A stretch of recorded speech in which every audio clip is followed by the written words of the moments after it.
Ever wondered what's really going on inside Freemasonry? Forget all the wild theories for a minute. Today, we're grabbing a key from a 1924 text called The Apocalypse of Freemasonry, and we're going to use it to unlock their entire symbolic language.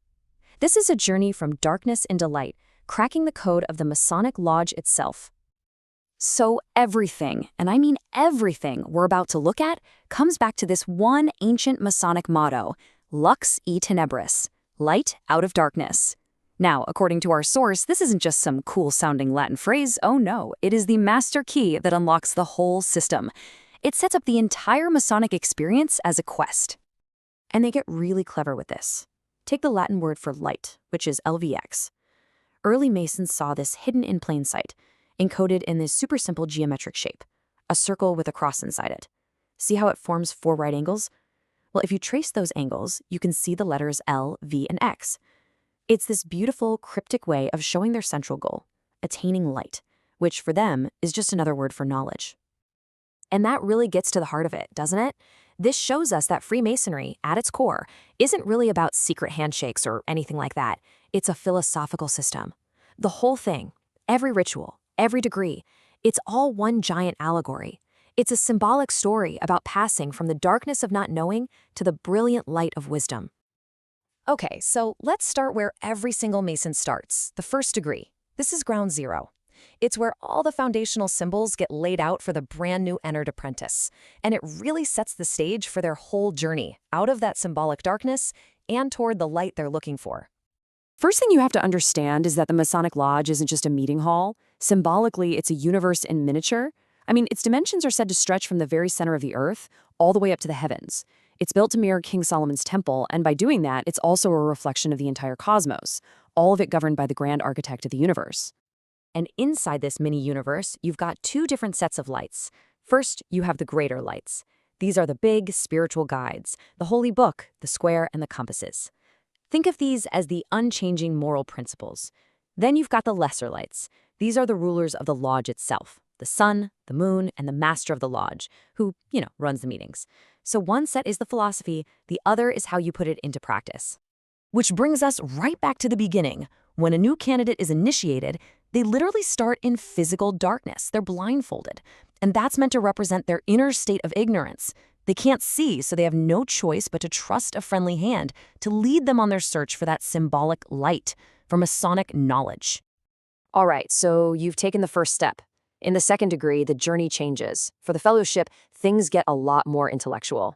The focus isn't just on seeking light anymore. It's about actively building knowledge. And for that, you get a whole new set of symbolic tools. So at the entrance to this next stage, you've got these 2 massive pillars. The first one, on the left, is Pillar B. Historically, this one is linked to the pillar where the kings of Israel were crowned, so it stands for civil authority, for worldly power. And then, on the right, you have Pillar J. This one is connected to the high priest, representing spiritual authority and religious life. So you see the balance they're creating? You've got 2 pillars, one for the king, one for the priest, one for the state, and one for the soul. But here's the thing. The real secret isn't in either pillar by itself. It's what happens when you put them together. When you conjoin their names, they form a single promise that basically means, in God is my strength, He will establish my work. The lesson here is that a stable moral life needs both. It needs a unity of your civic duties and your spiritual duties. Now, the fellowcraft's journey of the mind is symbolized by a winding staircase. And no, this isn't a physical climb, it's a mental one. Every single step represents making progress in your learning, mastering the classical liberal arts and sciences like geometry and logic. And this climb leads you upwards to a place called the middle chamber, which is a symbol for a place of higher intellectual truth. And now we get to it, the top of the staircase, the culmination of the journey, the 3rd degree. Here, the Master Mason isn't just learning about the world anymore. They are brought right into the heart of the symbolic temple, face to face with the ultimate mysteries, life, death, and what comes next. There's a quote from the ritual that really shows you how sacred this inner space is. The floor of this innermost room, the sanctum sanctorum, it's not for just anyone. It's reserved for the high priest, and that's a symbol for someone who has reached the highest level of wisdom and has earned the right to get close to the ultimate truth. And that sacred floor? It's basically a map for a Mason's character. The four corners of the square inside the circle represent the four main virtues that are supposed to guide a Mason's life. You have truth at the top, mercy at the bottom, and then honor and virtue balancing out the sides. It's a moral compass. So the final destination of this whole journey, the Sanctum Sanctorum, or Holy of Holies, is represented as a perfect cube. In the mystical tradition of the text we're looking at, this cube represents the very heart of the world.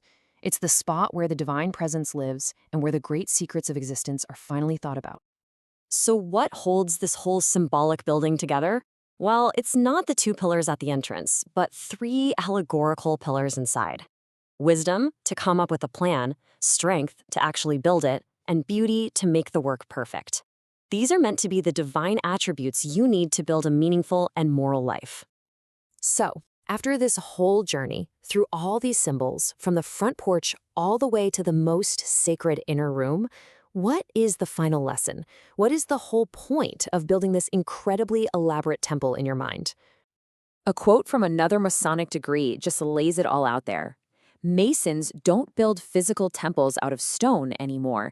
Instead, this whole allegorical structure, the pillars, the checkered floor, the lights, it's all a blueprint for a temple you build inside yourself. It's a moral and spiritual building that you construct in your own heart.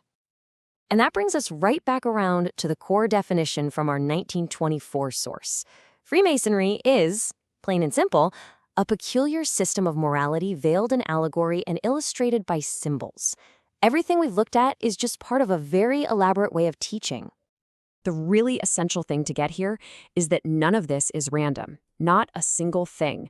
Every builder's tool they use, every ritualized step they take, and every complex symbol we've just decoded, it's all designed to teach one thing: how to build a better version of yourself, a more just and upright life, piece by symbolic piece.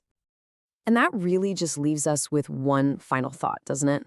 If this entire centuries-old system is a symbolic blueprint for building a moral life, it kind of makes you ask the question, what symbols guide you? What's the blueprint for your own inner temple?